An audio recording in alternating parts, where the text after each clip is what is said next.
Hello! Today I come to you with a book related video. How exciting. I haven't made a book related video in so long, but I do read every single day. I have 6 books here today to recommend to you. Basically, I compiled a list of books to read when reality feels strange. For me, that's most of the time. So these are actually some of my favorite books. I love them so much.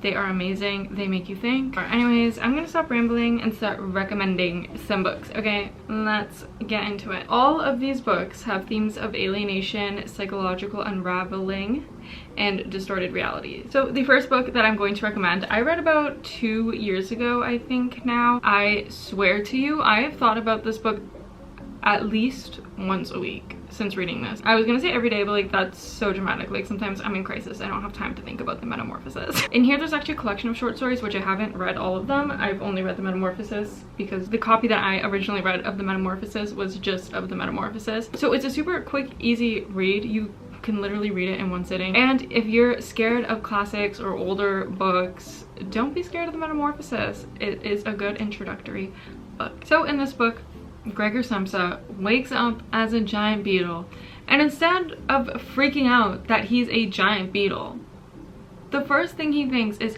how am I going to get to work if I'm a giant beetle? Much to think about there, okay? His family at first attempts to take care of him, but at the end of the day, their patience, it wears thin, and they begin to not care. He becomes a burden, locked in his room and ignored. And themes for this book: alienation and isolation, absurdism and meaninglessness, family and society's cruelty, loss of identity. In this book, reality feels extremely unstable. Moving on, the next book, Notes from the Underground by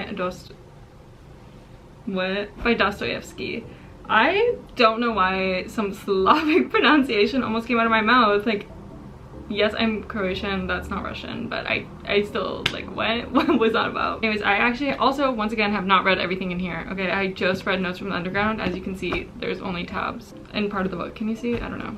This was actually my first Dostoevsky read. There's no name for the main character in this book. The narrator, he's unnamed. He's bitter and a deeply introspective man, known only as the Underground Man. Notes from the Underground.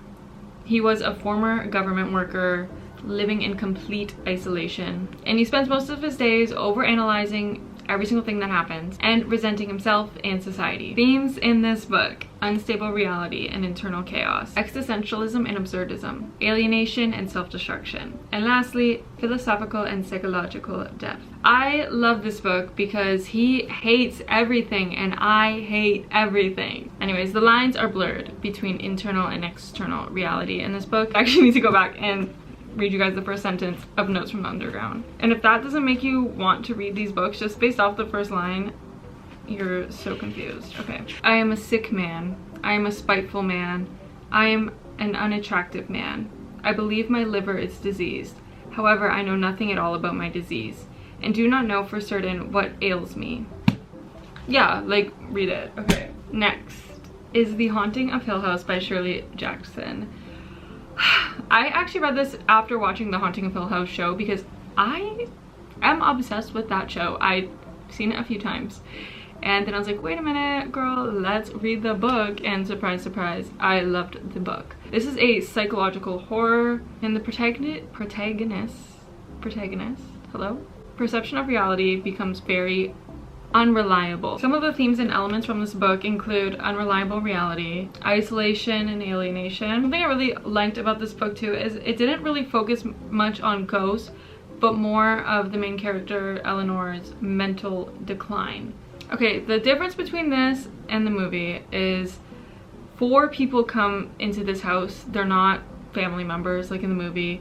Basically, there was a Dr. Montague, who came into this house, brought these people. He's looking for something supernatural in this house, and this house is pretty much alive and it's looking for someone to claim as their own. I think what I loved about this book the most is that, like, the house was alive in a sense. I don't know if anyone else has lived in a house where, you know, you kind of get that feeling. I think that's what really stuck with me from this book, but I seriously loved this book so much, and I think you should read it. That's why it's on this list, and it makes you question things. Next, The Outsider by Albert Camus. Yes, this edition actually is so beautiful. I'm I love that I own this, okay?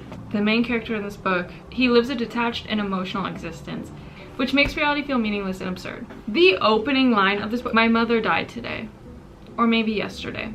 I don't know. This novel follows Marisol, I know I'm saying that wrong, a detached and an emotionally indifferent man. So at the beginning of this book, you know, I read you the first line. He goes to his mother's funeral. He shows no grief whatsoever, which makes other people perceive him as cold. He gets involved with a woman. He's once again emotionally indifferent. He goes on a beach and kills a man, okay? And you see someone failing to submit to societal norms, and at the end of the day, I love to see that in a book. Moving on. If a man says he loves this book, biggest red flag known to mankind. If a woman says she likes this book, I get it, because I liked this book. American Psycho by Bret Easton Ellis. Okay, I'm sure we've all seen the movie American Psycho. I watched the movie before reading the book. Hello. In this book, Patrick Bateman is the main character. If you haven't seen the movie, I'm sure you've even at least heard some sounds on TikTok, but he's a handsome, well-educated man, and he's crazy. You basically get to see a disturbing exploration of identity in this book in a very materialistic world. But the last book I wanted to talk about was Kafka on the Shore by Haruki Murakami. I actually just read this book. I finished it like last month, I think. This month? I don't know. This book plays with a lot of ideas. Surrealism, fate, destiny.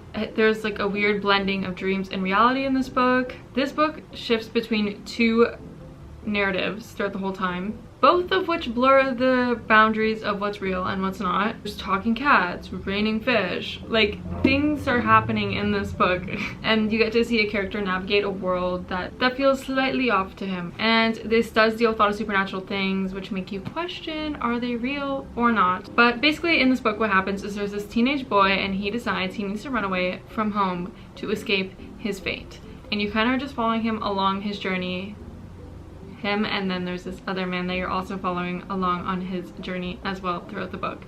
I really love this book. I thought it was so good. Also, it makes you think. Wow, who would have guessed? Books make you think. I know most of those books were classics. I think everything except for this. That is gonna be it for my list of books. I would love to make more lists of books in the future, but nonetheless, I hope you enjoyed this video. Maybe you'll read a book I recommended today. And if you don't, oh well. Anyways, love y'all so much. Thank you so much for watching, and I'll see you in the next one. Bye guys.